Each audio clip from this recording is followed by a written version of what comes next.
Welcome to OWAD. I'm Sophia, piloting to the universe of Chinese. Let's continue exploring ocean/industrial age characters. 修正 is today's concept. You can see the top, simplified versus traditional, with only one part. That traditional got more complicated than the simplified version, versus 2,000 years ago. So traditional kind of keep the original look of things. That the seal script only shows more curvatures, more corners, versus here, traditional is kind of streamlined, like take out the corners of here.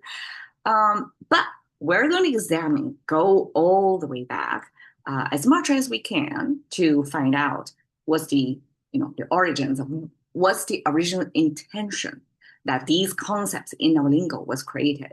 So their origin story. 修正 just by today's like a short version meaning. 修 means take a break, rest, versus 战 means war, well, or battle. Actually, all the Chinese characters kind of have the flexibility of things. You can a whole spectrum of degrees of things versus English probably got more specific terms like a war versus battle, right? But Chinese, same character, same thing for us.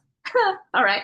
So 修, I intentionally put this 咸 character next to it so that they kind of form this interesting dynamic to show you the picture of how Chinese conceptualize things from agrarian society's life experience. Okay, so back then, like more than 90% of people are all farmers.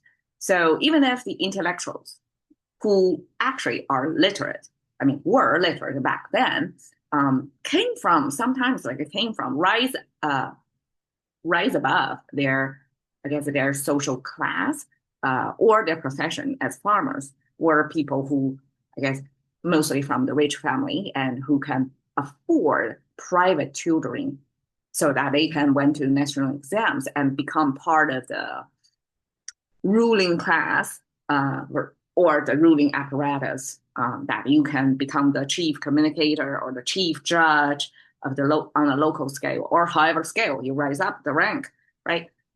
So even that, they still have this root way closer than today's people, like post-industrial age, that farming activity is not hard to imagine, I guess, because our grandparents' generation probably still live off the ground, like attached to connection to the ground is way closer than today's people living in the crowded city, something like that. So here, like tracing back of how Chinese conceptualize what is rest versus what is this is a rest too. So two kind of rest. What's the difference there? So both of them have this tree symbol in there: canopy, root, trunk, three parts of the tree. And then we have the human figure next to this tree. That we can easily understand. That is somebody who's taking a break, like lunch break or work break. I'm not sure about ancient times labor law, that if you are entitled to take a break of however much of time after however much of work. I'm not sure if ancient times got that, but people work out in nature, right? And we can come to exhaustion or something without a rest, right? So I guess resting was built in as part of the farm work practice ancient times, one way or another, right? So this human figure next to the tree means somebody is in farm field and they're just taking a break. We can imagine as today's lunch break, right? And the left side is xian, which is the tree framed by the door. So this is a two-panel door symbol. Chinese have a single panel door as well. And I have a whole, we're talking about how this panel door have the top part of it, the eye level part, as the decorative part of your door, because that's your, the face, the gate to your family, to your household. So people want the first impression to look good. So something decorated over there, and Chinese they abstract that as the door. This two-panel door, when you have the tree underneath that, it took me quite some time, but this is one of my greatest discoveries by doing this, this is from a point of view, first-person perspective. If you are able to see the tree from the door frame, meaning you're indoor, right? You stay within the door so that you can see a tree from the door frame. And that means you're taking a rest that whole day, sick leave or something like that, versus it's a lunch break. So this both in today's language, it means leisure. Actually, we have a expression called 休闲, meaning you're taking a break and you're taking a sick leave together, that you're simply not working. And this is your self-care time. But once we see the context, how the concept was created, then we can detect the nuances of what that is. So 休 means rest. It has the possibility of continuing. So 休战 actually is a temporary pause of the warring activity. 战 made of two parts. Here is the chariot. So ancient warfare, apparently, besides humans, besides horses, a lot involved in this chariot. Because chariots are elevated, right? When you can see far, normally as a general, then you can see how better deploy your resources on the battlefield. Because I guess ancient times battlefield layout was critical. I mean, we have the art of war, right? So the whole thing was well studied.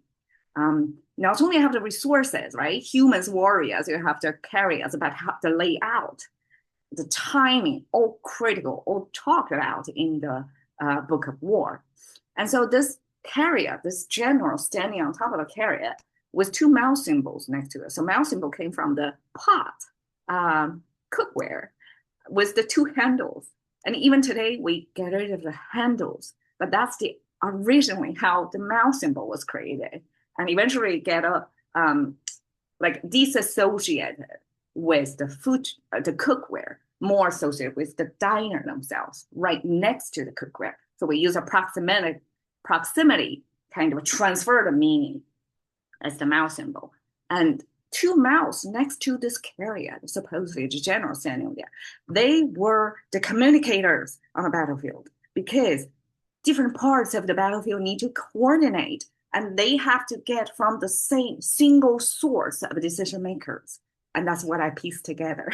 Okay, this ancient warfare, how it was conducted by this one general, and probably we only use two, but definitely it means multitudes of communicators, kind of runners on the battlefield to send out a message of what they're supposed to do. And of course, they have like a flag or the fire, whatever symbols, they kind of secret code, kind of your quarterback, right? Giving signal, sign language to the rest of the team. So ancient time have their way of communicating, but at the same time also to have emergent situations on the battlefield. So the general have to respond real time and give out an order. So these are the little runners next to the carrier.